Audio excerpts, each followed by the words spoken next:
नमस्कार। मैं doctor Gopal Lohia, homeopath, acupuncturist and batch flower therapist. आज का टॉपिक है सोशल एंजाइटी। सोशल एंजाइटी ये टॉपिक शुरू करने के पहले मैं आपको एक केस बताना चाहूँगा। एक 20 साल पहले मेरे पास में एक 23 साल का नौजवान आया और आते ही अंदर उसने चारों तरफ देख लिया कि कोई और तो नहीं है, कोई सुन तो नहीं रहा है, किधर कैमरा तो नहीं है, और उसने दरवाज़ा भी केयरफुली बंद किया ताकि कोई अंदर नहीं आ सके या कोई उसको सुन नहीं सके। तो मुझे लगा कि ऐसे आते हैं ना लोग कि कुछ प्राइवेट प्रॉब्लम होगा। तो आते ही बराबर बोले, डॉक्टर साहब मैं ना मेरा एक पर्सनल प्रॉब्लम आपसे शेयर करना चाहता हूँ। I want medicine for that. मुझे आपसे वो डिस्कशन करना है। मुझे पहले लगा कि एज वाइज जो प्रॉब्लम्स रहते ये 23-24 साल में कि कुछ सेक्सुअल प्रॉब्लम होगा। तो ठीक है, मैं बोला बैठिए, बी कंफर्टेबल। तो वो सोचने लग गए कि भाई कैसे बताऊँ, थोड़ा टाइम ले रहा था और उसकी नज़र थोड़ी नीचे झुकी हुई थी, तो वो सामने नहीं देख पा रहा था मेरे। तो मैंने बोला कोई अभी कन्वर्सेशन तो शुरू करना पड़ेगा। तो मैं बोला कुछ आपको सेक्सुअल प्रॉब्लम्स है? नहीं डॉक्टर साहब वो नहीं है। मैं वो सेक्सुअल प्रॉब्लम तो मैं मैनेज कर लेता हूँ, उसका बहुत ज़्यादा इशू नहीं है, लेकिन मेरा बहुत बड़ा प्रॉब्लम है। 2 महीने के बाद मेरी शादी तय हुई, शादी है, तय होके तो काफ़ी दिन हो गए, और मैं कोशिश कर रहा था कि सब कुछ मैनेज हो जाए मेरी ही लेवल पे। लेकिन जैसे जैसे शादी नज़दीक आ रही वैसे वैसे मेरा टेंशन बढ़ रहा है। तो मैं बोला क्यों, आपको पसंद नहीं है क्या वो लड़की? नहीं नहीं नहीं नहीं, बोले वैसा कुछ नहीं है, मेरा प्रॉब्लम ही अलग है। बोले डॉक्टर साहब मतलब मैं कैसे बताऊँ आपको। और नज़र हमेशा उसकी नीचे की ओर या और कहीं, मेरे आँख में आँख डालने की उसकी हिम्मत ही नहीं हो रही थी। मैं ठीक है, प्रॉब्लम क्या है वो तो बताओ। बोले शादी मेरी होगी उस टाइम पे बहुत सारे लोग इकट्ठा होंगे, 200-500 लोग जो भी, और सेंटर ऑफ अट्रैक्शन में ही रहूँगा। सब लोग मेरी तरफ देखेंगे और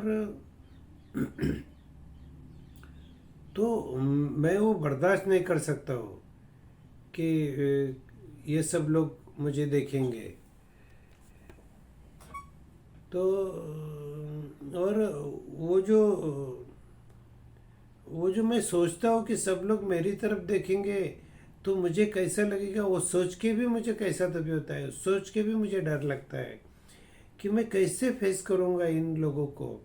मुझे मुझे आज भी वो सिचुएशन इमेजिन जब करता हूँ मैं तो मेरा गला सूख जाता है। अभी भी देखिए, ये मेरे हाथों में मुझे पसीना छूट गया है, और सही में मैंने जब टच किया उसको तो उसके पूरे हाथ में पसीना, मतलब इतना एंक्शस था वो। बोले मेरे दिल की धड़कन बढ़ जाती है, पाल्पिटेशन होने लगता है, और मुझे बहुत टेंशन आ जाता है, मुझे डर लगने लगा कि मैं कैसे फेस करूँगा। I can't face. मैं आज तक शादियों में बोलो, गैदरिंग में बोलो, मैं अवॉइड करते आया हूँ, मैं नहीं गया हूँ कहीं पर भी, और मुझे वो जाने की ऐसे आदत भी नहीं है। तो मुझे अभी कैसे फेस करूँगा मैं? डॉक्टर साहब you have to do something. आप ऐसा कर दीजिए कि वो जो एक दिन है मेरे लाइफ का वो अच्छे से गुजर जाए। नहीं तो क्या होगा, उस टाइम पे अगर मुझे कुछ हो गया, मैं इस तरह से बिहेव करने लगा, तो लोग क्या सोचेंगे मेरे बारे में। और हमारी तो पूरी मतलब बेइज्जती हो जाएगी वॉटेवर। और भी वो सब बताते रहा उसके एंग्जाइटी के बारे में।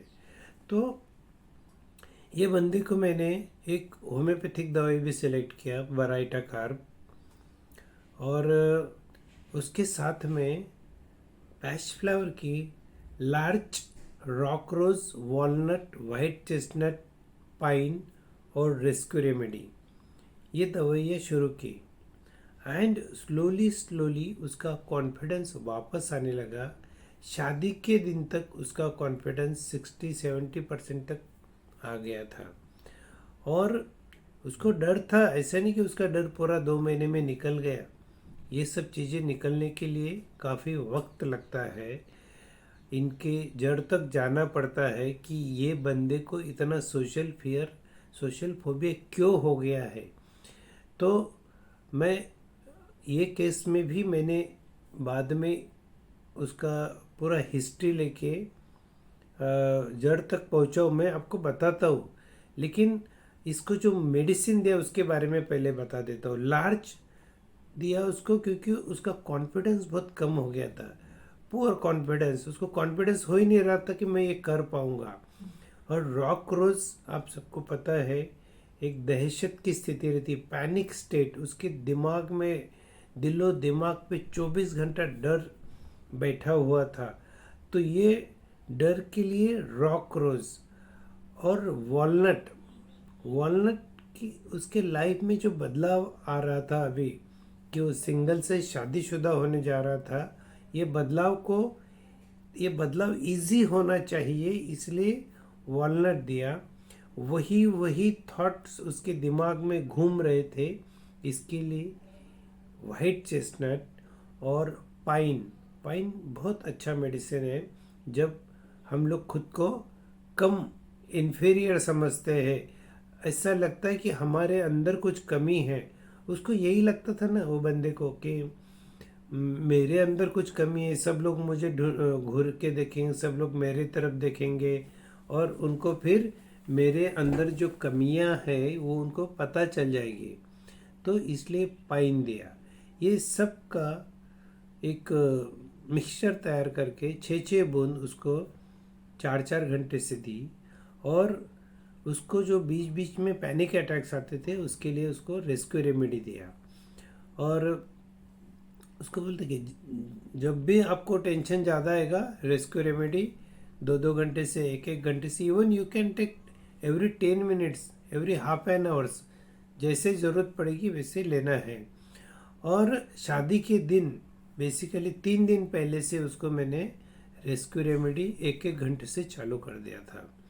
तो ये लेने के बाद में उसकी शादी तो अच्छी हो गई। बाद में अभी 2 बच्चे भी हैं और ही इज़ वेरी हैप्पी। 6-8 महीने बाद में भी ट्रीटमेंट चली, काफ़ी पूरा उसका इम्प्रूवमेंट अच्छा हो गया। Now he is very confident और अच्छा बिजनेस भी चल रहा है। तो इसका कॉज जब मैंने ढूंढा, हिस्ट्री, बचपन में उसकी माँ अकेली थी, he was not having his father. तो माँ ने 3 बच्चे होने की वजह से उनको बड़े इससे पाल का, मतलब बहुत उनके ऊपर कंट्रोल रखा उसने, स्ट्रिक्ट थी वो, कि कहीं मेरे बच्चे बिगड़ न जाए, इसलिए उनको बाहर नहीं भेजती थी। बच्चों को बच्चों में खेलने के लिए नहीं भेजती कि कुछ गलत चीज़ें सीख के आ जाएंगे। और मतलब इतना कंट्रोल करके रखा था कि उनका कहीं इंटरेक्शन हुआ ही नहीं, और वो how to behave in a social life में कैसे रहना है ये वो कभी सीखे ही नहीं थे। तो इस तरह का टेंशन आना बहुत ही नेचुरल था। तो हर एक का कॉज अलग अलग रहता है, ये नहीं कि सबका कॉज एक ही है, एक ही रहेगा। Everyone has different causes. तो फ्रेंड्स, ये समझ लीजिए कि social anxiety is completely curable, पूरी तरह ये ठीक होती है। अगर आपको कहीं पे इंटरेक्शन करने में डिफ़िकल्टी होती है, आपको लगता है कि मैं ग्रुप्स में जा नहीं सकता, मैं ग्रुप्स में बात नहीं कर सकता, ग्रुप में मैं हंसी मजाक नहीं कर सकता क्योंकि दूसरे फ्रेंड्स क्या सोचेंगे, दूसरे लोग क्या सोचेंगे, वो मेरे ऊपर हंसेंगे तो नहीं, या फिर मुझे कुछ आएगा तो नहीं उधर, या मेरे अंदर कमियां हैं, मेरा फेस ऐसा है, how I will interact with them. फिर किसी को फ़ोन पे बात, स्ट्रेंजर्स से फ़ोन पे बात करने के लिए प्रॉब्लम्स होते हैं कि क्या बात करूं, मुझे तो कुछ समझ में नहीं आ रहा है। कोई लड़कियों से बात करने में डरते हैं, कोई बड़ों से बात करने में डरते हैं, कोई बॉस से बात करने में डरते हैं। तो all this are examples of social phobia. I contact नहीं कर पाते ये लोग, कि कोई क्रिटिसाइज कर लेगा तो उसको डाइजेस्ट नहीं कर पाते हैं। और जब कभी ये सेंटर ऑफ अट्रैक्शन होते हैं, मतलब कहीं पे स्टेज पे जाके इनको परफॉर्म करना है and all people are observing, तो उस टाइम पे भी ये लोग बहुत पैनिक स्टेट में चले जाते हैं and they can perform very nicely, या हो सके तब तक वो तो जाते ही नहीं है, they try to avoid it. तो this is all about social phobia. तो इसमें आपको पहले तो डॉक्टर के तरफ चले जाना चाहिए, क्योंकि इतने दिन आपने खुद कोशिश कर लिया और आप नहीं कर पाए, तो इसका मतलब you need doctor. Bash flower medicine की जो प्रैक्टिस करते हैं दे आर गुड। फिर होम्योपैथी भी बहुत अच्छा काम करता है इसमें। अगर आपको ये दोनों चीज़ों में नहीं जाना है तो you can go to allopathy also. आप खुद क्या कर सकते हो इसमें, एक तो पहले ये जो इमेजिनेशन करते हैं हम लोग कि हमारे साथ ऐसा होगा, ऐसा होगा, ये होगा, वो होगा, ये बन करके वहाँ एक पॉजिटिव इमेज तैयार करना चाहिए कि मैं स्टेज पे जाऊँगा, मैं अच्छे से परफॉर्म करूँगा, मैं इसका आनंद लूँगा और लोग तालियां बजाएंगे। This is a positive imagination.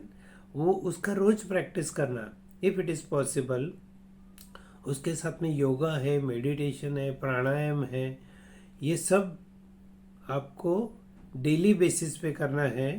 And lastly, आप जो भी काम कर रहे हो तो आपका स्किल आप बढ़ाइए। आपका स्किल जब बहुत ही अच्छा होगा, औरों से अच्छा होगा, तो आपको कॉन्फिडेंस 10 गुना बढ़ जाएगा। तो friends, this is in short about social phobia, social fear. आपको ये वीडियो अगर थोड़ी भी पॉजिटिव थिंग्स आए होंगे आपके मन में कि हाँ मैं ठीक हो सकता हूँ, तो मेरा ये वीडियो बनाने का उद्देश्य सफल हुआ, ऐसा मैं मानूंगा। Thank you very much.